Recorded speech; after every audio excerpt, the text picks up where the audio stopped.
Steel ಮತ್ತು cement. ಈ steel ಮತ್ತು ಸಿಮೆಂಟಿಂದ ಏನು ಯೂಸ್ ಆಗುತ್ತೆ, ಒಂದು ರೋಡ್ ಬಿಲ್ಡ್ ಆಗುತ್ತೆ. ರೋಡ್ ಬಿಲ್ಡ್ ಆದಾಗ ಅಲ್ಲಿ ಕನೆಕ್ಟಿವಿಟಿ ಚೆನ್ನಾಗಿದೆ ಅಂತ ಸ್ವಲ್ಪ ಜನ ಕಾರ್ಸ್ ತೊಗೊಂಬರ್ತಾರೆ, ಇಲ್ಲ ಗೂಡ್ಸ್ ಟ್ರಾವೆಲ್ ಆಗುತ್ತೆ. ನೆಕ್ಸ್ಟ್ ಆ ಗೂಡ್ಸ್ ಆ್ಯಂಡ್ ಕಾರ್ಸ್ ಟ್ರಾವೆಲ್ ಆಗಬೇಕಾದ್ರೆ ಅಲ್ಲಿಗೆ ಫ್ಯೂಯಲ್ ಸ್ಟೇಷನ್ ಬರುತ್ತೆ, ಅಲ್ಲಿಗೆ ಆಯಿಲ್ ಆ್ಯಂಡ್ ಗ್ಯಾಸ್ ಸೆಕ್ಟರ್ ಬರುತ್ತೆ. ಅದಾದಮೇಲೆ ಸ್ವಲ್ಪ ಜನ ಇಲ್ಲಿ ಟ್ರಾವೆಲ್ ಮಾಡಿದ್ರೆ ಕನೆಕ್ಟಿವಿಟಿ ಚೆನ್ನಾಗಿದೆ ಅಂತ ಅಲ್ಲಿಗೆ ಬರ್ತಾರೆ. ಆವಾಗ ಇನ್ಫ್ರಾಸ್ಟ್ರಕ್ಚರ್ ಬರುತ್ತೆ, ಲೈಕ್ ಬಿಲ್ಡಿಂಗ್ಸ್ ಆಗಿರ್ಬೋದು, ಆ ಥರ ಸ್ವಲ್ಪ ಜನ ವಾಸ ಮಾಡ್ತಾರೆ, ಅಪಾರ್ಟ್ಮೆಂಟ್ಸ್ಗಳು ಬರುತ್ತೆ, ಲೈಕ್ ಅಲ್ಲೂ ಒಂದು ಸೆಕ್ಟರ್ ಬರುತ್ತೆ. ಅದಾದಮೇಲೆ ಅಲ್ಲಿ ವಾಸ ಮಾಡೋವಂಥ ಜನಕ್ಕೆ ಊಟ ಮಾಡ್ಕೊಳಕ್ಕೆ ಆಗುತ್ತೋ ಇಲ್ವೋ, ಆ ಟೈಮ್ಸಲ್ಲಿ ಯಾವ ಸೆಕ್ಟರ್ ಬರ್ಬೋದು, ಹೋಟೆಲ್ ಸೆಕ್ಟರ್ ಬರುತ್ತೆ.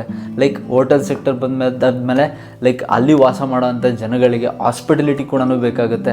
ಲೈಕ್ ಏನಾದರೂ ಹುಷಾರಿಲ್ಲ ಅಂದರೆ, ಏನಾದರೂ ಡಿಸೀಸ್ ಬಂದರೆ ಹಾಸ್ಪಿಟಲಿಟಿ ಸೆಕ್ಟರ್ ಕೂಡ ಬರುತ್ತೆ. ಆ್ಯಂಡ್ ನೆಕ್ಸ್ಟ್ ಮೇಯ್ನಾಗಿ ಕಮ್ಯುನಿಕೇಷನ್ ಸೆಕ್ಟರ್, ಅಂದರೆ ನೀವು ಯೂಸ್ ಮಾಡೋವಂಥ ಫೋನ್ಸ್, ಜಿಯೋ ಆಗಿರ್ಬೋದು, ವೋಡಾಫೋನ್ ಆಗಿರ್ಬೋದು, ಏರ್ಟೆಲ್ ಆಗಿರ್ಬೋದು, ಕಮ್ಯುನಿಕೇಷನ್ ಫೀಲ್ಡ್ ಕೂಡ ಆ ಒಂದು ಪ್ಲೇಸಿಗೆ ಎಂಟರ್ ಆಗುತ್ತೆ. ಲೆಟ್ಸ್ ಏನು ಅಂದರೆ ಬರೀ ಒಂದೇ ಒಂದು ರೋಡ್ ಕನೆಕ್ಟಿವಿಟಿಯಿಂದ ಎಷ್ಟೆಲ್ಲ ಸೆಕ್ಟರ್ಸ್ಗಳು ಇಂಪ್ರೂವ್ಮೆಂಟ್ ಆಗುತ್ತೆ.